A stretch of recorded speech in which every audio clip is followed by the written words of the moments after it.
5ই August ছাত্র জনতার অভ্যুত্থানে পতন ঘটে আওয়ামী লীগের শাসনের। সেদিন দুপুরেই দেশ ছেড়ে ভারতে পালিয়ে যান শেখ হাসিনা। কিন্তু তখনও উত্তপ্ত সাভারের আশুলিয়া। 6 জনকে গুলি করে হত্যার পর মরদেহ পুড়িয়ে দিতে দেখা যায় পুলিশ সদস্যদের।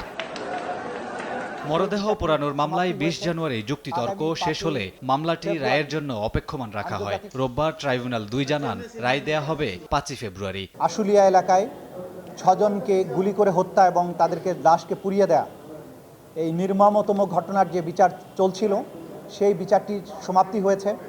আগামী 5ই ফেব্রুয়ারি আন্তর্জাতিক অপরাধ ট্রাইব্যুনাল 2 আশুলিয়ায় ওই নির্মম হত্যাযজ্ঞের মামলায় রায় ঘোষণা করবেন এবং সেই দিনই এই মামলাটার চূড়ান্ত নিষ্পত্তি হবে। এদিকে ট্রাইব্যুনাল 1-এ জুলাই অভ্যুত্থানে যশোর ও ময়মনসিংহে মানবতাবিরোধী অপরাধের 2 মামলার অভিযোগ দাখিল করা হয়েছে। অভিযোগ আমলে নিয়ে আসামিদের বিরুদ্ধে গ্রেফতারি পরোয়ানা জারি করে ট্রাইব্যুনাল।